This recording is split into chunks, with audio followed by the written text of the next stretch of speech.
Thank you, Dr. Lennon, for that introduction, and good morning, everybody. I feel honored to be able to talk to you today about a topic that is near and dear to my heart, which is social work. And this presentation is entitled Macro Social Work Addressing Social Determinants of Health.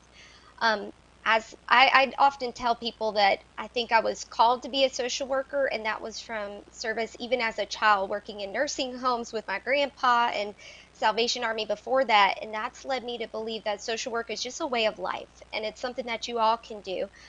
My professor in social work used to say social workers wear a variety of hats, but I'm hoping by the end of this presentation that I will have consolidated what social work is into some workable practices and tactics. And you guys can put on your social work hat in whatever healthcare position you're in, and you can help move the needle on some of these social determinant of health needs that our patients are seeing, and help them to have enhanced value-based care. So with all that, I will get started. And I think my clicker just got stuck. I'm not sure if you guys are seeing my next slide here.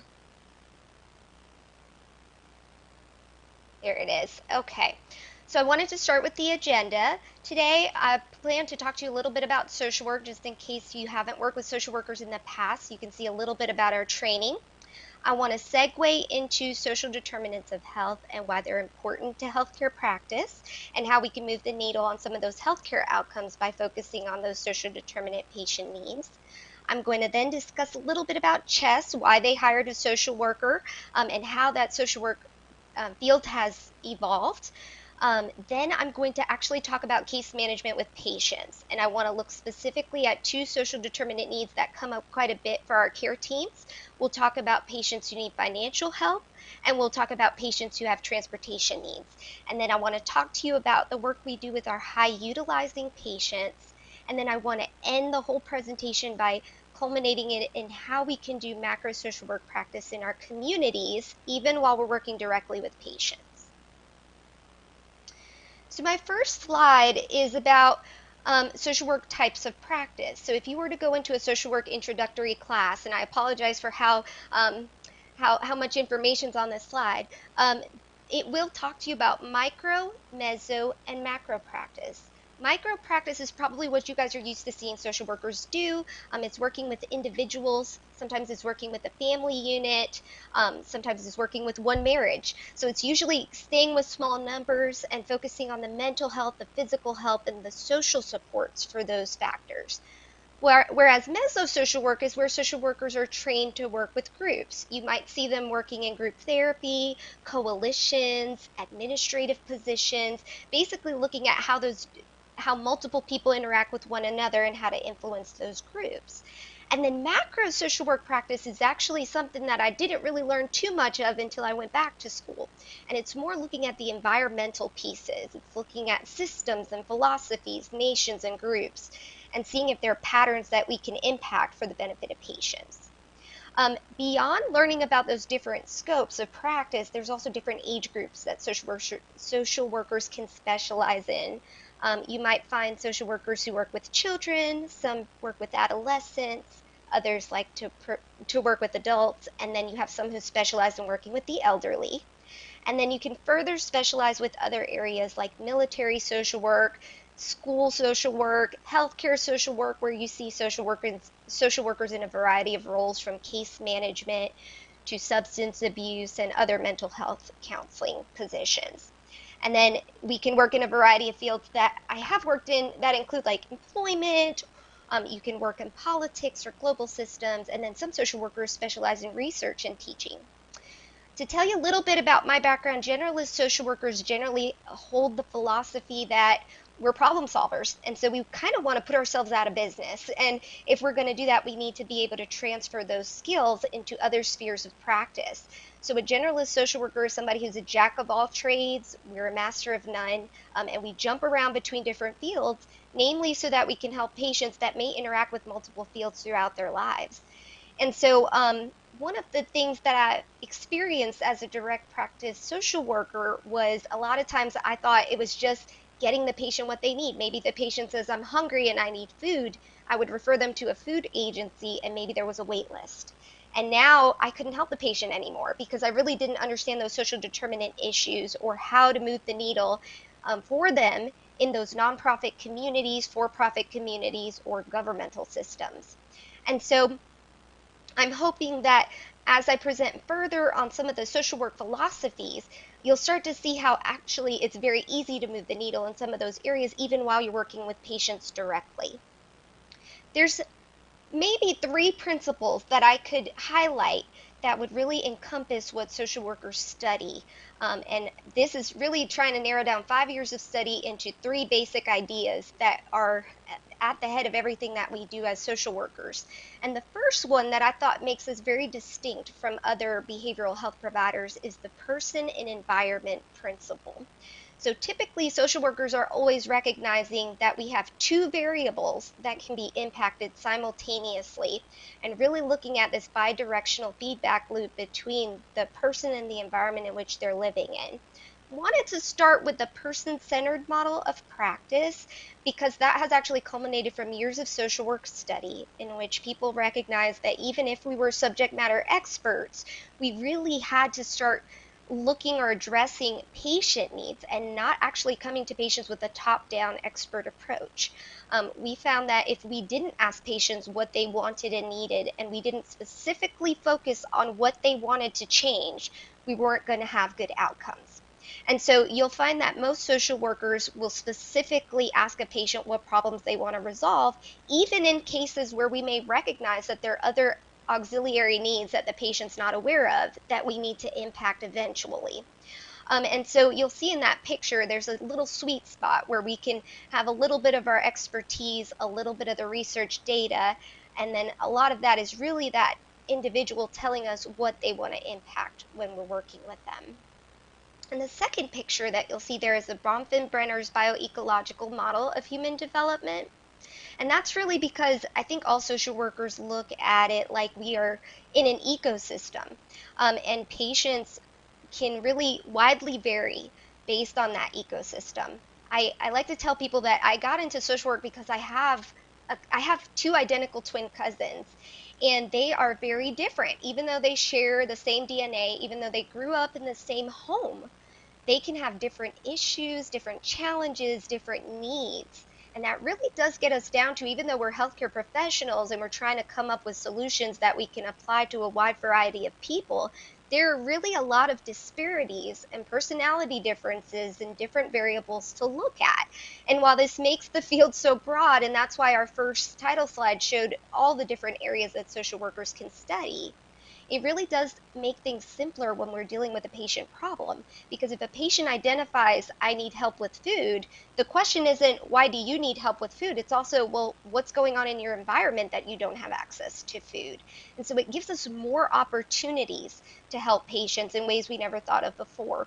And so you'll see in that slide that there's bidirectional feedback. A patient may live in a certain neighborhood that gives them exposure to certain schools, which impacts their education, and then that in turn impacts how they affect their environment. And so we have this feedback loop happening at all times, and that means that we may impact patients by interacting with, or by dealing with how they interact with their school, but we can also impact a patient by actually addressing their school and how they teach the patient. So now I wanted to segue into social determinants of health and why they're important. So social determinants of health are those non-medical reasons that people have different healthcare outcomes. It's really the disparities or differences between people that lead them all to be at different starting points in the race towards the same healthcare outcomes. And that's why we talk so widely in this field about health equity. We want to make sure that everybody has equal access to the same opportunities. But this chart really does exemplify all the different variables that can lead to differences in people. And when you look at these social determinant in terms of healthcare outcomes, it becomes pretty apparent how they impact our healthcare outcomes. So for example, we might have a patient who just lost their employment, or they've had a change in their income, or maybe they've had more expenses come up. And this all leads to that patient deciding that maybe they're not going to go to their medical appointment because they now need to consider whether they can afford the copay. Or if you recommend a certain medication, they may not want to adhere to taking that medication because of the cost of the medication. Or we could look at how housing and the lack thereof can lead a patient to consider whether they're going to go to their annual wellness visit, or it can determine how close they are to transportation. And sometimes that transportation then can make it easier for them to access the emergency room than to go to their preventative care appointments. Patient education, their literacy and language issues can complicate whether they're going to be able to listen to your recommendations for their care. Their access to food, whether they're in a food desert, can increase their costs. So a lot of these are interdependent upon one another. And then, of course, if they're not eating well, then maybe that's going to affect the way that your intervention is helping them. And then, of course, you may see that patients in neighborhoods where they're experiencing discrimination or violence may need to use the healthcare system more than others. And then lastly, if we're looking at patients who have health insurance, but they don't know how to necessarily use that insurance to access their vision or their dental or whatever other specialty care they may need, then how useful is that insurance to them? And so if we aren't touching all these different little variables that can impact the nuances and details of these patients' lives, then we start to see it in large-scale patterns. We start to see mortality and life expectancy and our healthcare expenditures are all impacted. And ultimately, that leads to our nation having a reputation for how we impact healthcare system. So it all comes back to that macro perspective. Now, this presentation won't be discussing those wide-scale patterns, but again, it'll be trying to equip you with how you can be cognizant of the macro piece and impact those variables for your patients. So I wanted to start with CHESS. So CHESS started off with our pharmacists and our navigators, our RNs and our CMAs were reaching out to patients telephonically to give them support from transition from ED or hospital back to the normal acute care ambulatory setting. And they were finding that many of those patients were identifying social or behavioral needs. And ultimately, our navigators and pharmacists had seen that in the inpatient setting, we had invested in social workers and we had invested in interdisciplinary meetings that were getting patient excellent care. Of course, we didn't always see that in the preventative care level or in the scope of those who are working with patients before they get to those acute care settings. And so we wanted to replicate what were the strengths in those inpatient settings and see if we could put those into the preventative scope. So in hiring one social worker, the goal for the field was really to start with the low-hanging fruit. We wanted to see if we could impact those social determinants that I mentioned on the last slide, and we wanted to see what patterns we might see on a large scale that we could also impact. So I wanted to start with some of the activities that we designed the position to focus on. The first was since we are a network of providers, to see if we could create a resource repository that we could share across all providers. The second goal of the position was to equip all of our navigators, pharmacists, anybody who's touching a patient with what a social worker can do. So that if a patient does say, I need food, I need transportation, and it's just one referral, then more people are equipped to go ahead and handle those positions. And then we wanted to free the social work position to handle the multiple needs, the chronic complex patient care, where they really needed someone to help them with the process of navigating timing. So yeah, I may need food and transportation plus everything else. How are we going to time getting all these things? What should we do first? And working with those patients chronically. This position right now supports 7 value partners across North Carolina, and there's a picture of all the counties that covers below.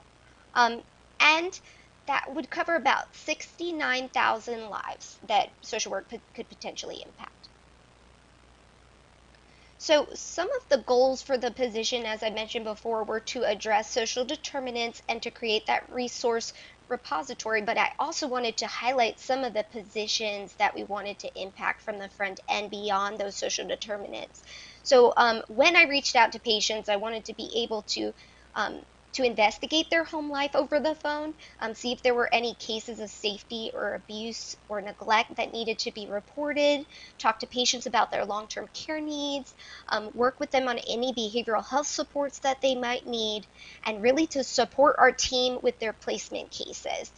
So a lot of our cases who need placement long-term, there's a lot of pieces to navigate in that, and families usually have a hard time navigating that without the help of a social worker. So we wanted to be able to help our Advantage patients and folks who didn't fall under the SNF waiver, and the skilled nursing facility waiver. And we wanted to make sure that we could get them extra support with the placement process. And then additionally, to use some of those financial cases and be able to help those patients move the needle with their financial needs. So types of referrals that we are seeing. Typically my referrals are from any of the navigators and pharmacists, but after being in the position for a while, providers also get to see the social work name inside of the medical record, and so typically we get some referrals from providers as well, and that varies by value partner. During 2020, of course, with the pandemic, we also needed to pull some patients from our payer reports. And so a lot of our payers were already asking our patients screening questions about social determinants. And when the patients actually told them, they were able to connect us with the patient. And I was able to outreach the patients in that way. Usually the patients were not expecting that call. So those were a different style of doing social work intervention, but the patients were really grateful to have our help. And then later on, I will talk a little bit more about how we're hoping to automate referrals just from our experiences with this and use more claim data so that we can identify patients who are sort of giving us hints that they have social determinant needs. So far up to date, I've been in the position, it'll be 2 years in November, and we've helped over 830 referrals, and that's not including when we just make advice with our navigators about patients that I don't necessarily outreach directly. So I thought it might be helpful to see what our navigators are asking patients and how they're getting them screened for social work support. And then to give you a breakdown of the social work needs we started to see. So you'll see there's only 4 screening questions listed there. They're open-ended questions that our navigators ask the patients when they're on the phone with them. The first one was, do you worry that you can't pay your bills, buy your medicine, or buy food? And that's really helping us to screen patients for their financial need.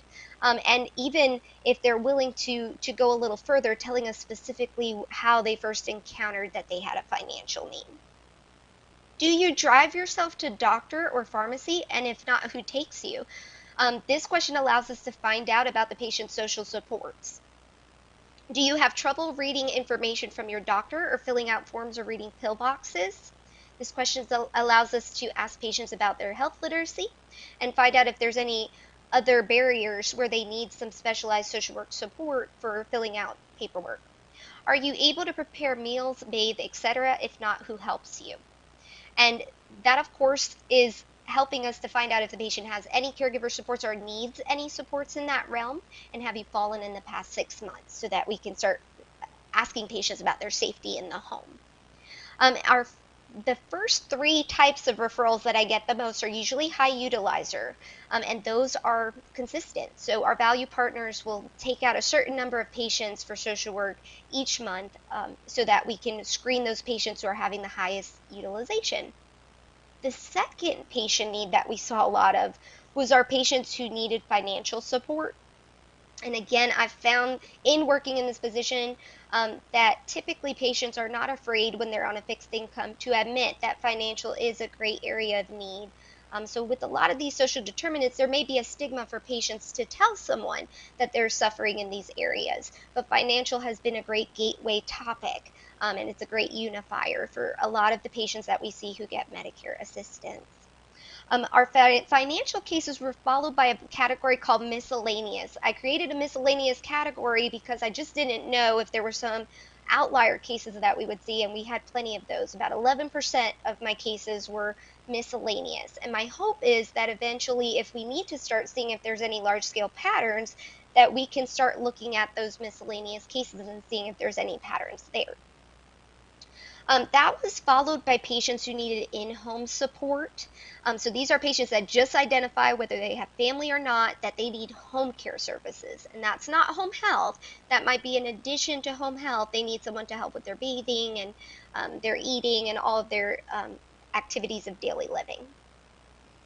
Now, surprisingly, the next category of assistance was the multiple resource needs. And so that was hopefully what I was trying to get most of the referrals for in my position, were those patients who were identifying to the navigators that they had a plethora of things that they needed help with.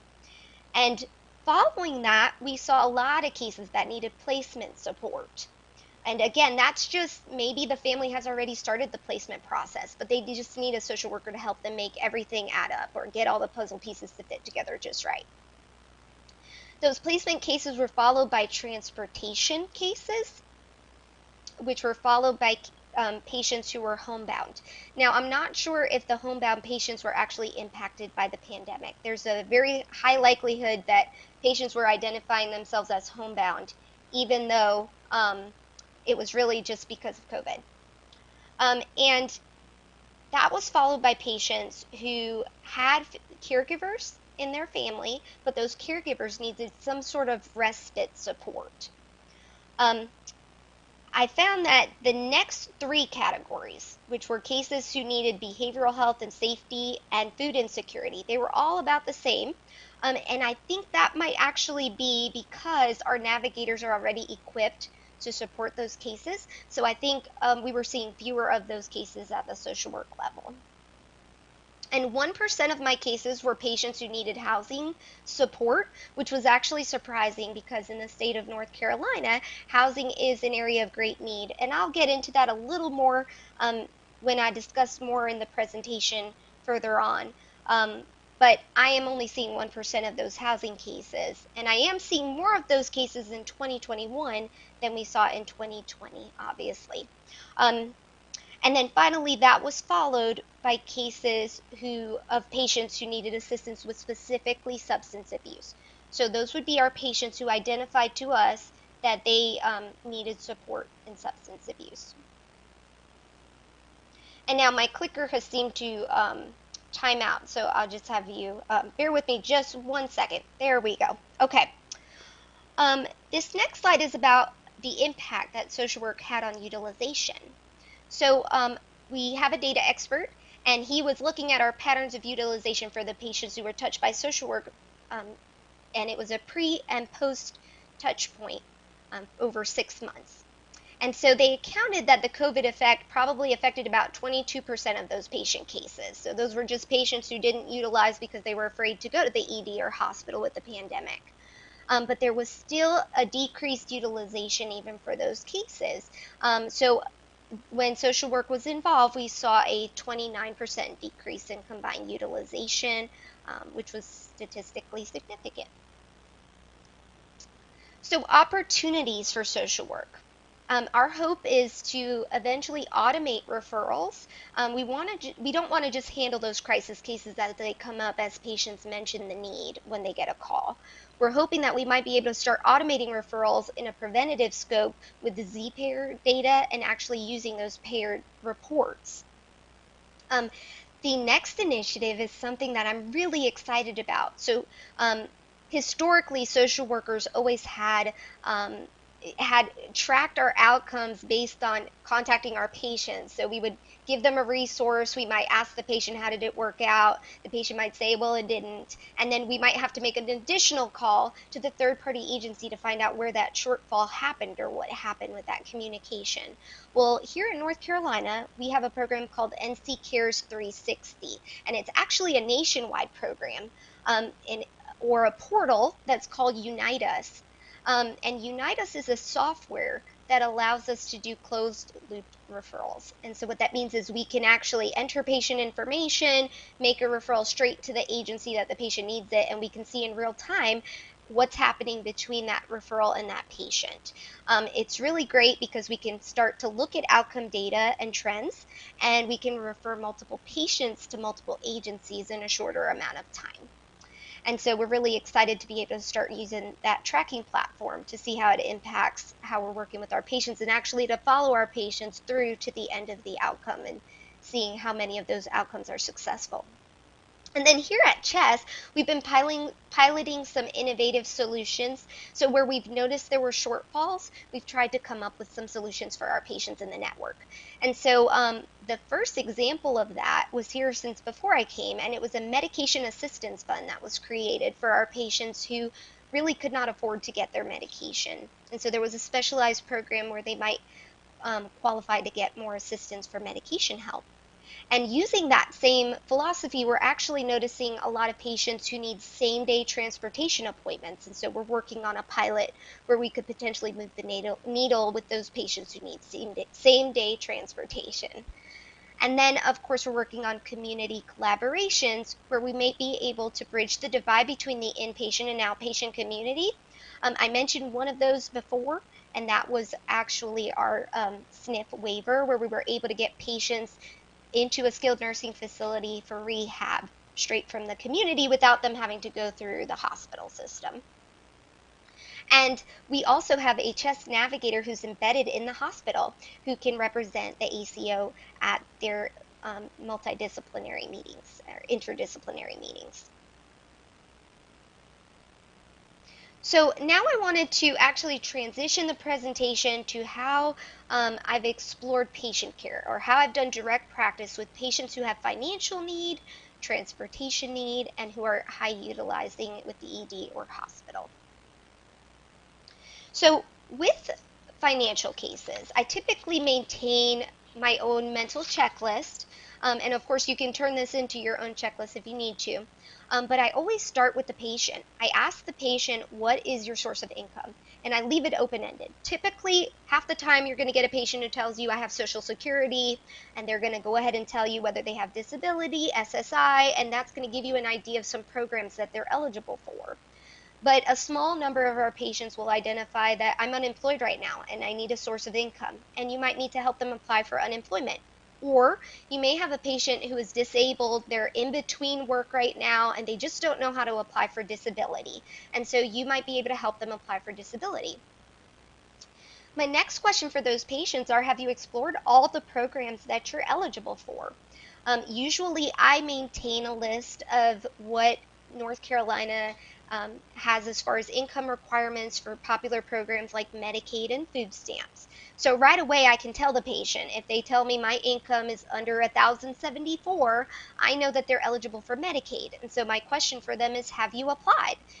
Sometimes the patient's answer is, yes, I applied, but then I didn't get it. And so now I know where I can help them. Now, if that patient is not eligible for Medicaid, there are other programs that they might be able to get financial support. I often ask them if they've applied for extra help, where they can get financial assistance from the Social Security, or if they've applied for the Medicare Savings Program, which is additional monies from the Department of Health and Human Services. And so you'll find that a lot of my time is spent with patients doing applications for these various programs over the computer. A lot of our patients don't have access to computers and don't know what the questions mean. So I just go through the questions with them and help them fill those out. If a patient has food stamps, maybe they don't know that they're eligible for a specialized free cell phone because of that food stamps. And that would help them, because if they're spending money on their cell phone, now they won't have to. So I'll go ahead and ask if they've invested in that program and whether they would want to. I will ask them if they've invested in some community options that can reduce costs for them. Right now, while you're having financial difficulty, have you thought about going to a list of food pantries and getting some free food so you don't have to spend money on groceries? Then you can use your grocery line budget item on some other healthcare need that you didn't think you could cover before. Or maybe the patient is having some utility difficulty and we need to talk to them about utility help, and then in getting that utility assistance, again, they can move that money. Are there other cost savings that are beyond program level? Can the patient change their medication or where they get their medication to lower costs?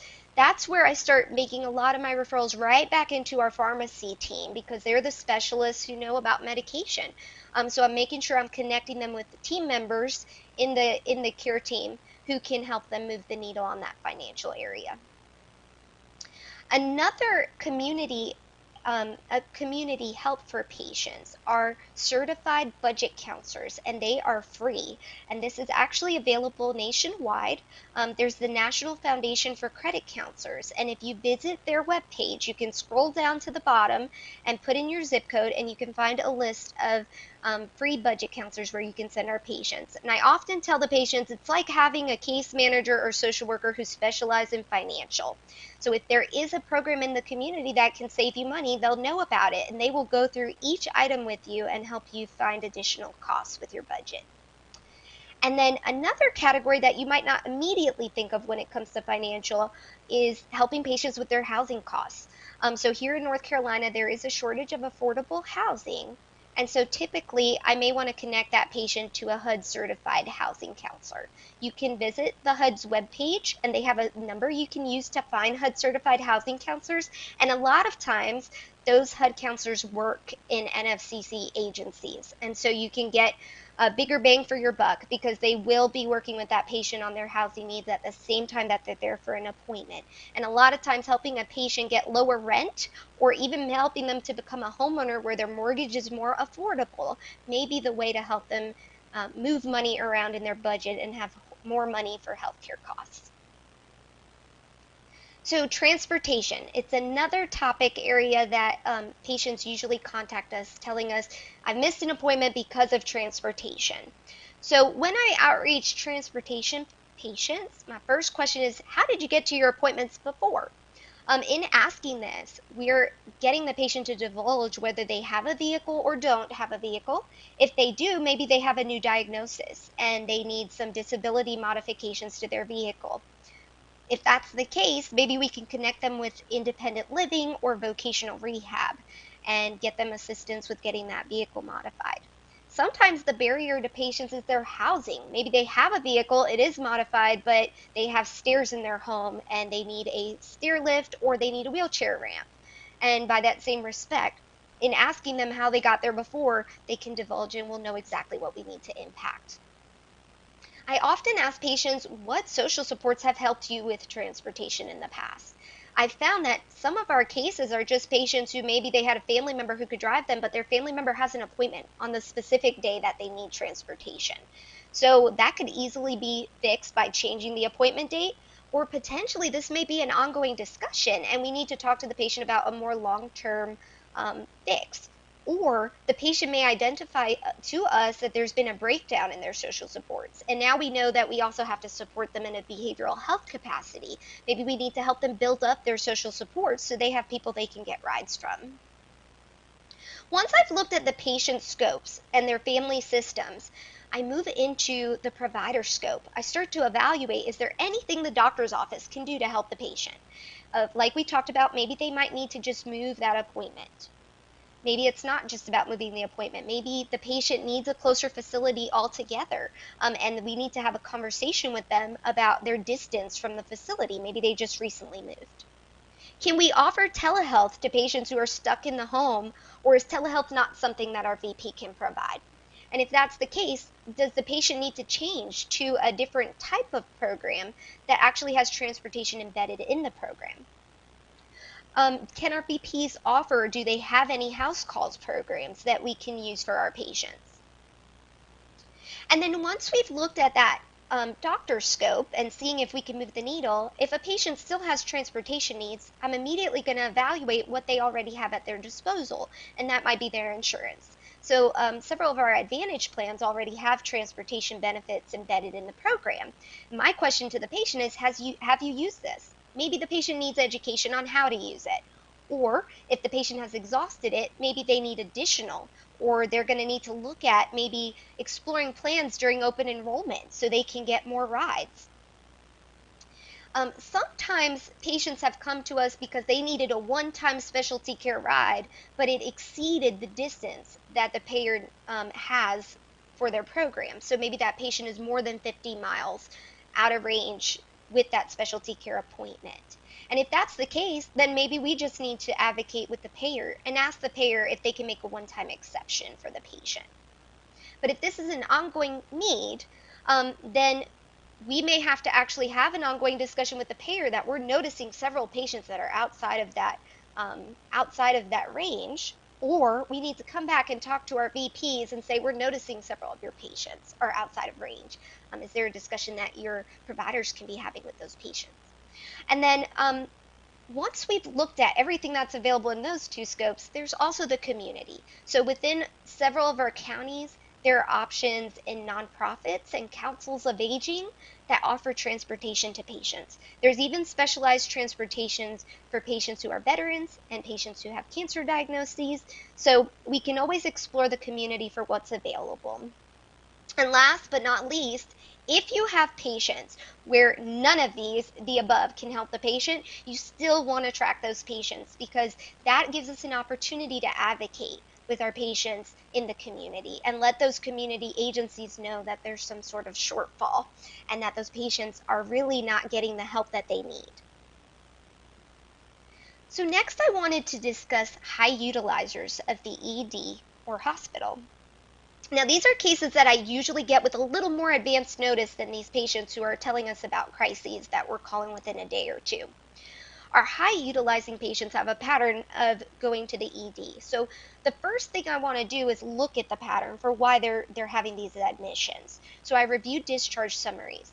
And when I'm reviewing those discharge summaries, I'm really looking for anything that the hospital has recommended for the patient care. Because the discussion I want to have with the patient is, were you able to do everything that was recommended? Did you make that specialty care appointment to the cardiologist that they asked for? And if not, sometimes the patients will actually tell you about a social determinant need just by your inquiring about why they couldn't follow through. The next thing I look at in the chart is whether the patient has disclosed any social determinant barriers to their primary care team. And so I'm looking at those notes and just basically trying to find any keywords or special areas where the patient may have disclosed a need. I also check referrals. So a lot of times I've noticed that our primary care doctors are making recommendations to specialty care, but they have so many patients that maybe the patient doesn't follow through and that falls through the cracks. And so my goal is to see if that's ever happened. And if it does, I want to address it with the patient. Again, it may be because of a transportation or financial barrier. And we really want the patient to admit these things to us. Again, if that patient does not want to work on that outcome, we can't move the needle on it. So the goal is always to find questions you can ask to get the patient to admit areas where they might need support. And we want that patient to ask us to help them in that area. So sometimes it's just educating them on the importance of going to that specialty care appointment and asking them why they didn't find it important, or finding out why they didn't get to go, or if they're planning to go, and how you can help them get there as a partner. And then the final thing that I put on this slide is, oh, I'm sorry, I skipped one. I usually ask the patient, in cases where I can interact with the patient, to tell me if I might have missed anything. So I ask the patient, why are you high utilizing or going to the ED or hospital with such frequency and not using urgent care or seeing your doctor preventatively? I'll never forget, I had a case of a patient who was having frequent falls, and I thought getting her help in the home, her neighbors had said there was clutter in her house, and I thought an aid might be the way to go. But when I asked the patient why she was utilizing, she told me, I have an unaddressed hip problem and I need surgery on my hip. Now, I wouldn't have guessed that or known that if I had not asked the patient. So it's so important that we go ahead and ask the patient directly, why do you think you're going to the ED or hospital? In that case, the provider had addressed it with the patient, but because of COVID and the delay in some of those appointments, it was just something we needed to go ahead and get it back on the specialty care provider's radar. And then the last thing I put on the slide is following up for patients about new concerns. A lot of what I've learned is with these cases, and especially with social determinants, which can always crop up at any point, I let the patients know I'll always be your case manager. So maybe I resolve their transportation need today, but tomorrow they need help with their glasses or with their hearing. So I want those patients to know to reach out to me if that happens. But typically I try to keep our high utilizers open until I start to notice that they're going to the ED or hospital only for necessary reasons and not for something that would have been preventative. So my goal is always to help them enhance that relationship with preventative care. So next, I wanted to move into my favorite part, which is the community, and how, even though we're working with patients and we're doing direct practice, how can we also keep our minds open to what we need to be doing in the community to impact our patients on a higher level?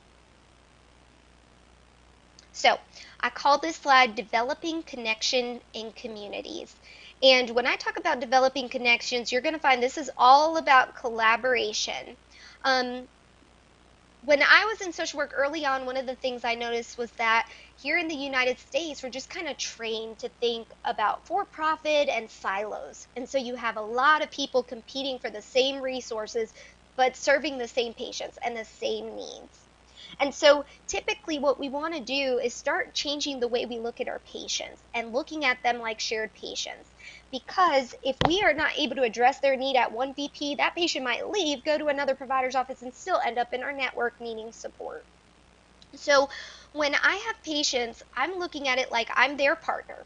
I ask the patients, what do you need help with? You can try this on your own, but if you need support, call me. We can do three-way calls together. We can talk to people together. We can do applications together. I'm always trying to emphasize I'm your helper here. I'm your friend. Um, and then I actually employ that on the community level with people who do not work at CHESS. I look at every single agency that touches a patient like those field workers are my colleagues at another agency.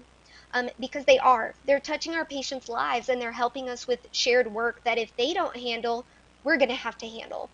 And so by that respect, I actually share problems with other agencies. An example that comes to mind is I had a dialysis patient who told me he needed help with transportation to dialysis. Now, I reached out to his dialysis social worker because they are experts in transportation to dialysis. And while I did that, the social worker at the dialysis center was able to tell me the patient has been asking me for help with his dentures, which was actually my purview. So in sharing the problem, she was able to quickly fix that transportation issue, and I was able to work on the patient's dentures quickly. And so we were working collaboratively, just by each doing what we were supposed to be doing and doing our own role better. The other piece that was so important about that example was that had I not contacted that dialysis social worker, that patient didn't have the comfort to address that with me. However, when I told him, hey, I was talking to your dialysis worker and she mentioned this need, is that still a need? He was instantly comfortable and he said, thank you so much to both of us, because he really needed both of those issues addressed. And by that same respect, community connections are just so important. Whether it's a home health agency or a therapist that is working with your patient, communicate with them. Sometimes the patient is telling them or revealing things that they just didn't feel comfortable telling you. So if ever there's an opportunity to have that patient sign a HIPAA form and allow you to collaborate, go ahead and do it and communicate with those different agencies and providers. Sometimes they just have strengths that you don't, or they know about programs, or they have connections in the community that you don't have yet, and that can move the needle for your patients very quickly. And that includes specialty care, that includes nutritionists, ophthalmologists, home health, home care. So I just wanted to list all the multiple opportunities that you can have to talk with all of those different practitioners. And then when I look at connecting patients to different communities, it's really about understanding that they're the experts. So if a patient tells me they need transportation assistance, the goal is to get them to a transportation agency that can really take on their transportation needs ongoing. That's how I handle such a huge caseload. If I didn't connect my patients on to other third-party agencies, I would have 300 plus patients and I would have to do 15 different things for each of them, and that would just make it impossible to help so many. So I really do emphasize to patients, now that I've connected you with this agency, that doesn't mean I'm not still your contact. I emphasize to patients, if you do have a breakdown in your communication with your transportation agency, don't just quit on them, call me. And then maybe I can help to advocate for you or help you communicate with that agency, because ultimately we want them to have really good, healthy relationships with all of the community providers that we connect them with. So at the bottom of the slide, I just wanted to give you some examples of ways that I've been doing direct practice, but I've actually moved my scope to thinking about the programs and agencies we work with, so that we could develop those connections. So the first example I have there is the Senior Health Insurance Information Program. This goes by a different name in other states, but you all have a program like this.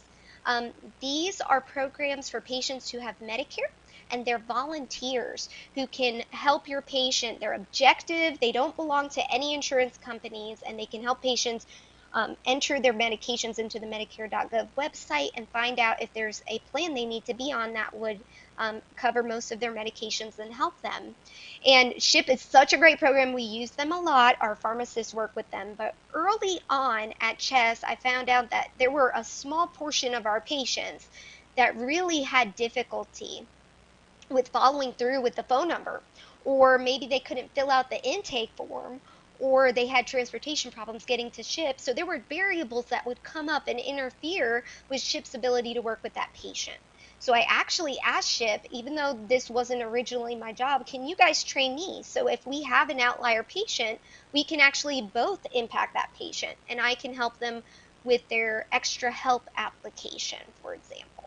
And so I got training in a different scope or a different position than what I would normally do, and was able to help those patients who really had a barrier in connecting with SHIP. Liberty Healthcare Corporation of North Carolina. This is actually the North Carolina screening agency for patients who have Medicaid and need personal care services. Typically, I help those patients get their doctor to fill out that form appropriately. I help them to select a home care agency for their nurses assessment, and I help them get those nurses assessments scheduled. Well, once I called and was on hold for about 40 minutes. And it was just about trying to find out if that patient's application had been filled out appropriately. So I was actually able to call, and for expediency purposes and efficiency purposes, told them what I was running into, how many patients I deal with, and how I really just wanted to find out if we were doing those applications right across all VPs. And they went ahead and took the time to train me in how to do their application and got us a liaison so that we could call that specific person if we had multiple case needs and needed those all to be looked at once. Elder Law Firm is an elder care law firm that offered social work training and community health trainings, and they offer patients free consultations for their long-term health planning. So keeping eyes and ears open for agencies that are offering things like that to your patients, and that can help you as a social worker or even a navigator or pharmacist, so that you'll be equipped to teach your patients about their long-term care needs and where they can go to get support for it. And then Department of Health and Human Services, we got a Medicaid liaison, so that we could bypass the normal centralized line for calling about patient needs. And they gave us a special HIPAA form that we can get filled out and get authorized by our patients to help them for those cases. Motive Care, you guys might know as the agency that works with Humana and United patients for transportation. We had a case where our rural patients would have transportation benefits, but because there were not enough drivers in their area, they weren't able to use it. So I reached out to Motive Care and told them the problem we were seeing. They actually got us a designated person where we could send those cases if it came up. And then they offered to go ahead and pay third-party agencies that offer transportation services. And I was able to help them get a list of some of those providers that they could send it to. Faith Health, I mentioned before, we work very collaboratively with Faith Health and in different counties. The example that comes to mind I mentioned earlier was some of our patients needed wheelchair ramps, and they were able to help fill a need for the patients who were had their income was too high for them to qualify for the governmental support in that area. And then Piedmont Triad Regional Council is another agency that we've worked with that created a community health worker program where they're doing home care visits.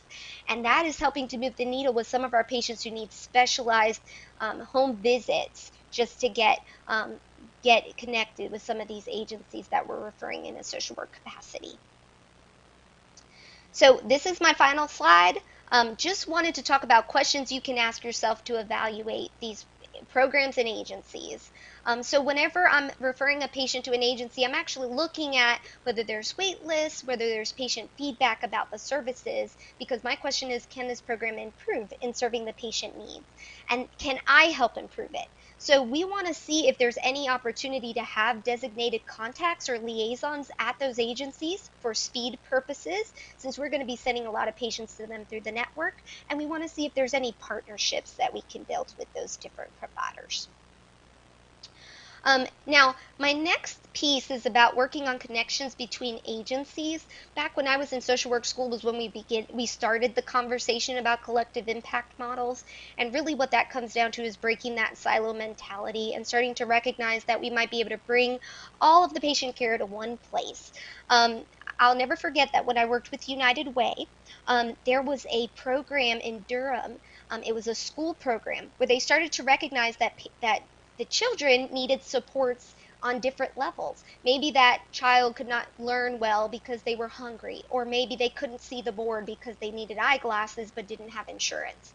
Well, that school decided to take it upon themselves to start connecting with agencies that offered that and bring it to the student right there at the school. So that's what we're talking about, is really just looking at how we can connect with other providers who are already doing what our patients need, so that we're sharing resources, not competing for resources. It's working collaboratively. In that respect, as a social worker at CHES, I visit a lot of meetings that have nothing to do with what we're doing at CHES, or something to do with what we're doing if we're looking at only the social determinant sphere.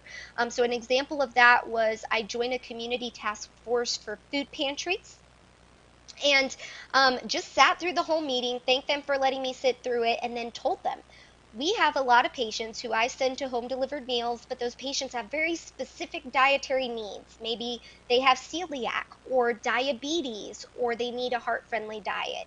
And normal Meals on Wheels programs aren't really designed to deal with that need.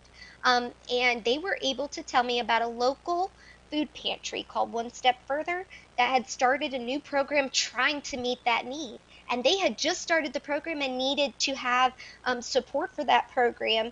And so when they expanded to our High Point area, they actually wanted us to go ahead and send as many referrals as possible, which helped them to prove that this need was definitely a demand that's greatly needed in our area. So just by reaching out to what you wouldn't think is in my scope of work and meetings that just are specialized for certain groups of workers, you can find out community solutions that you otherwise wouldn't have known of. And by that respect, we just want to make sure that if we can have communications with funders, or we can feedback with anyone, that we're just letting them know where those dollars are most greatly needed with the trends that we're seeing. And with that, I'll go ahead and end the presentation. You can see my email there. If you guys have any additional questions beyond the question and answer, feel free to send me messages. And thank you all for your time today. Thank you, Jasmine. That was a great presentation. We do have a few questions that have come in through the Slido app, and I failed to mention this earlier. If you will look on your screen, scroll down just below the video feed, you can enter questions during the presentation, and then we'll try to field as many of those as we possibly can following the presentation, and any we don't get to, then the answers will be posted on the website later. So one question, Jasmine, that came in was acknowledging that many folks don't have basic math abilities. Do we evaluate numeracy skills, which can be tied to a health literacy assessment? Well, typically, I don't ask those questions directly with patients. We can look at that, is the quick answer to that. But typically what I'm doing is asking that patient, like, what is the obstacle to you getting to your healthcare appointment? And so a lot of times those patients will tell you that their need is financial, and that they just and that may be because of a numerical or literacy problem, and there are nonprofits in our area that address that. It's just in my experience, and I have been able to address it with patients, but it comes up later when a patient trusts you a lot. Then they'll go ahead and tell you, yes, I need help because I can't I can't compute math, or I have a literacy problem. Is there anything available to help me? And I tell patients, yes, there is. So I encourage patients to always tell us if there's a need that they wouldn't think of that causes stress for them. And that's how I get to them telling us about those needs. And Okay. now what's available in the community can vary widely for that. Right, right. Okay, thank you. And I think we have time to hit one more question, and then, like I said, the rest will be posted on the website later. We'll have Jasmine answer those. Do you, or how and who do you work with in regards to local policy leaders and healthcare organizations to try to influence greater social change? I think you just touched on that a little bit with your example of the meeting you attended recently, but are there any other Mhm. comments you might add to answer that question? It really depends on how much time you have. If you have a lot of time, you can go advocate in your local government agencies. You can actually go during advocacy days and talk to them.